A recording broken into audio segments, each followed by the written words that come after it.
Salut à tous, bienvenue dans cette nouvelle vidéo. Là dans cette vidéo, je vais essayer de vous proposer une manière peut-être que vous ne connaissiez pas jusqu'à présent et qui va vous permettre de limiter peut-être les risques avant d'interagir avec certains protocoles, notamment certains projets DeFi, parce que là on va se focaliser au niveau de la DeFi, mais pas que. Vous verrez que je vais vous donner quelques astuces, quelques méthodes qu'on utilise de notre côté, qui nous permettent de prendre les risques en amont, de comprendre un petit peu les différentes problématiques qui peuvent être liées à certains protocoles, et après de prendre des décisions qui vont être liées à notre j'ai envie de dire, schéma de risque particulier. Vous n'êtes pas sans savoir que les derniers protocoles de la DeFi, pour beaucoup, se sont déjà fait hacker une ou plusieurs fois. Là, rien que pour le cas de 2021, on a eu tout un tas de protocoles qui ont subi des attaques. Donc, soit des attaques de flash loan, soit des rug pulls, soit des manipulations au niveau des prix des oracles. C'est pour ça qu'on vous parle souvent de Chainlink, qui est aujourd'hui, on va dire, le standard au niveau des oracles.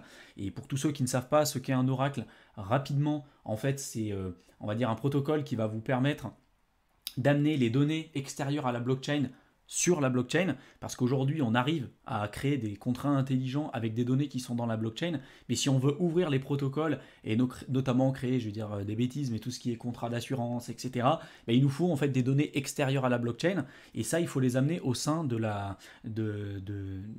blockchain de manière générale.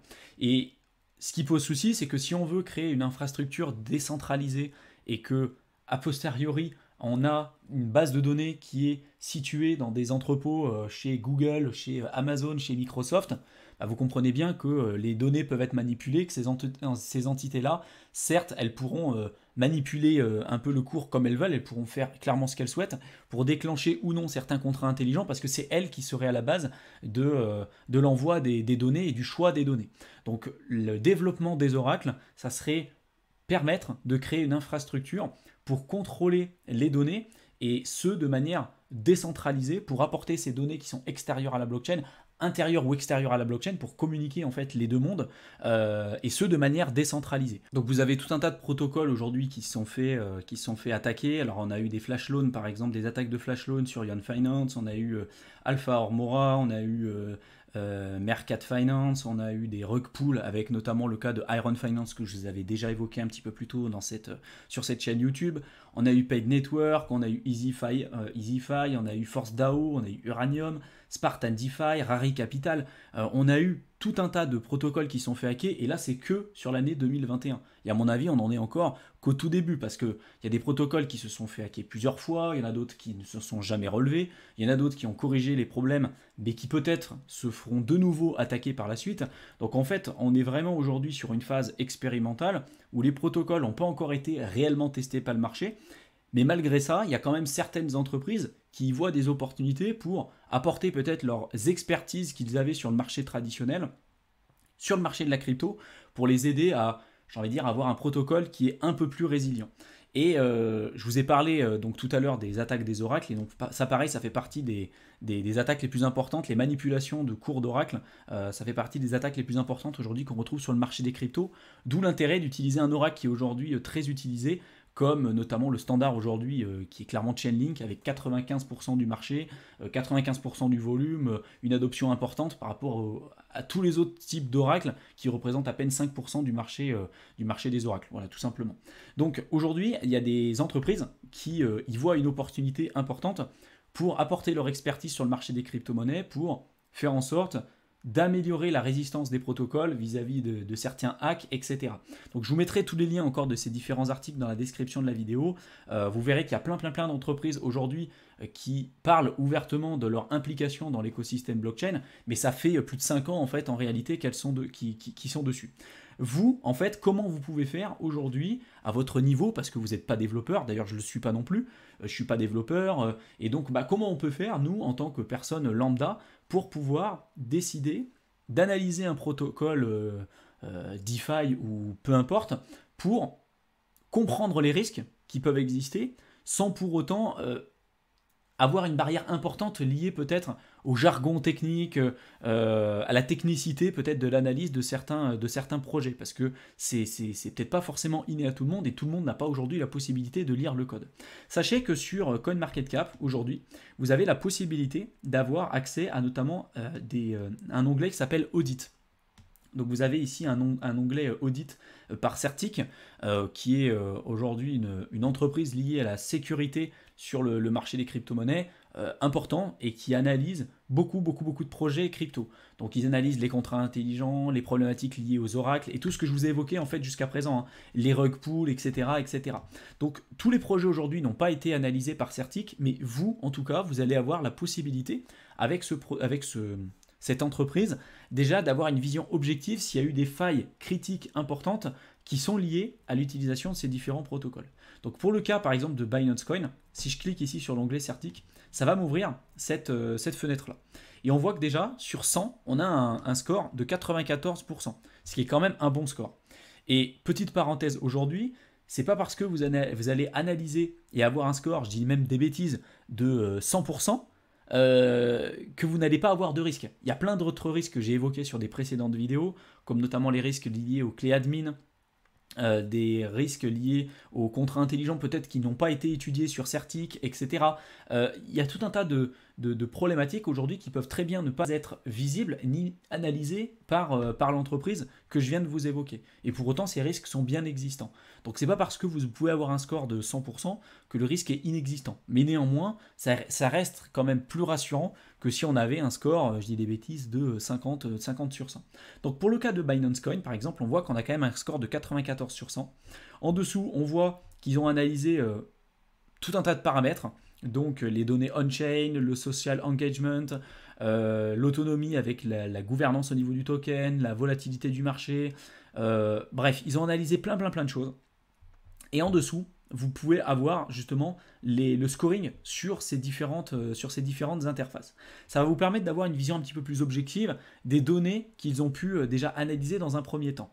En plus de ça, donc ils vont faire un rapport et que vous pourrez télécharger. Vous voyez, c'est totalement gratuit, hein, vous pouvez aujourd'hui le télécharger. Et donc pour ça, pour le télécharger et pour pouvoir accéder à ce rapport, vous avez simplement à cliquer ici sur View PDF. Donc ça va vous ouvrir ici une interface et vous allez pouvoir regarder en fait le protocole et le rapport en fait de Certic.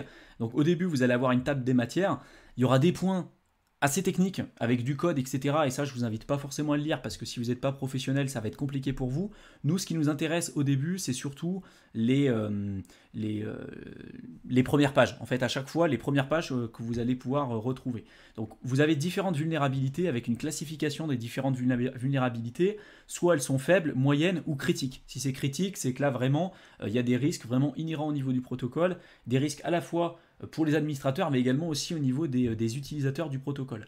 Moi, ce que je vous invite à chaque fois à jeter comme coup d'œil, c'est de regarder les grosses notes là, qui sont mises en fonction des différentes interfaces et les problématiques auxquelles aujourd'hui ils ont été confrontés, avec la description. C'est là où vous allez pouvoir avoir une vision un peu plus objective de ce qui a été testé et les problématiques qu'ils ont pu retrouver. Là, par exemple, ici, sur le premier cas de figure, ils n'ont eu aucun souci. On a une note, là, par exemple, de 0. Pareil pour la seconde, pareil pour la troisième et quatrième, etc. C'est pour ça qu'ils ont un score, en fait, de 200%. Derrière, vous allez avoir, pareil, d'autres choses au niveau des vulnérabilités. Là, on voit qu'ils n'ont trouvé aucune vulnérabilité critique, ni moyenne, ni faible, ce qui est quand même plutôt rassurant. Et derrière, après, si vous voulez aller dans le détail, si vous êtes développeur ou autre, vous avez la possibilité d'aller lire le rapport avec vraiment le code, etc., avec ce qu'ils ont pu retrouver. Mais bon, ça s'adresse plutôt à un profil assez expérimenté. Donc en dessous, vous allez avoir un arbre, j'ai envie de dire, de représentation au niveau des notes, ce qui va vous permettre d'avoir une vision un peu plus objective de tout ça.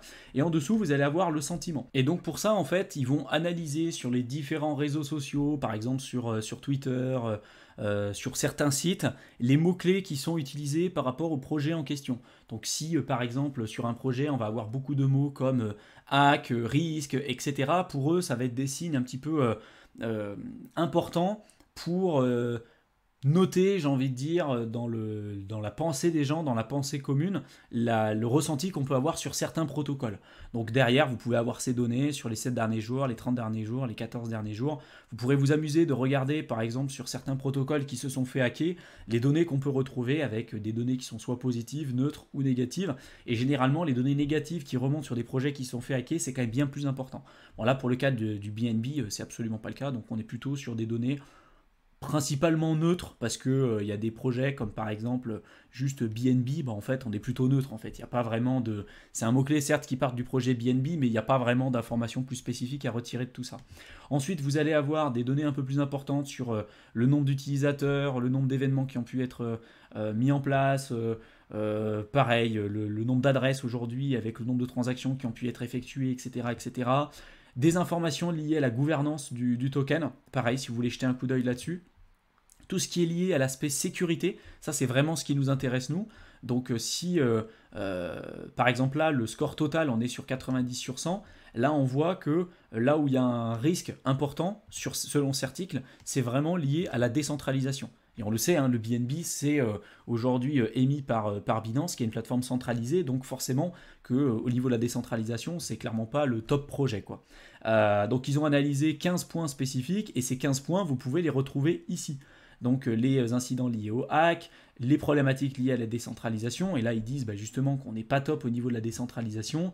Pareil au niveau de la protection de certains fonds, donc si vous voulez avoir plus d'informations, vous pourrez cliquer dessus et avoir des informations un petit peu plus spécifiques, mais rien que comme ça en fait de manière générale, avec cet outil, vous en tant que personne, j'ai envie de dire lambda et non technique, vous pouvez tout de suite déjà savoir les points faibles de ce protocole-là, s'il y a eu des failles critiques, s'il y a des points d'amélioration, etc., etc. Voir si tout de suite, en fait, vous avez des risques liés à l'utilisation du protocole ou pas. Et en dernier lieu, vous avez bien évidemment l'une des attaques les plus importantes, qui est celle des manipulations des oracles. Et donc, bien évidemment, aujourd'hui, pour le BNB, je crois que c'est Chainlink qu'ils utilisent, et donc on voit qu'on a quand même un score aujourd'hui important. Donc n'hésitez pas à utiliser vraiment Certic, vous verrez que pour certains protocoles, c'est pas encore disponible, mais si vous allez sur le site là, de Certic, vous verrez que par exemple pour PancakeSwap, vous avez un retour, sur Aave vous avez un retour, sur Binance, vous avez pareil sur Shiba, sur Polygon, sur Sandbox, sur Fetch, sur Ocean Protocol, enfin bref, n'hésitez pas à jeter un coup d'œil, franchement, vous avez pas mal d'informations intéressantes, et vous avez la possibilité aujourd'hui donc de classer les différentes audits et les différents retours, soit par rapport aux projets qui sont les plus utilisés aujourd'hui, soit par rapport à ceux par exemple liés à la Binance Smart Chain. Si aujourd'hui vous vous intéressez uniquement à la Binance Smart Chain, vous avez la possibilité aujourd'hui de regarder uniquement les projets qui ont été analysés par Certic et qui font partie de la Binance Smart Chain. Donc c'était une petite astuce, une petite méthode que vous pouvez utiliser qui à mon avis vous permettra de gagner pas mal de temps et de limiter éventuellement vos risques si jamais vous interagissez avec certains protocoles pour lesquels aujourd'hui vous n'avez pas pris peut-être un recul suffisant avant de déposer vos fonds sur ces projets. J'espère en tout cas que cette vidéo vous aura plu, que grâce à elle vous arrivez à prendre un peu plus de recul sur les projets sur lesquels aujourd'hui vous allez pouvoir interagir et éventuellement connaître les risques auxquels vous allez être confronté, parce que c'est vraiment la base de la base, hein. Si vous ne connaissez pas les risques, malheureusement vous ne pourrez pas réagir correctement si jamais vous y êtes confronté dans les temps à venir. Donc voilà, j'espère en tout cas que cette vidéo aura pu vraiment vous être utile, et pour tous ceux qui veulent commencer à investir sur le marché des crypto-monnaies et qui ne savent pas par où commencer, je vous mettrai le lien vers notre guide dans la description de la vidéo. N'hésitez pas à le télécharger, ça vous donnera toutes les étapes et tous les points clés à avoir en tête avant d'investir vos premiers euros sur le marché des crypto-monnaies. Je vous souhaite une excellente fin de soirée à tous et je vous retrouve dans une prochaine vidéo. Salut à tous!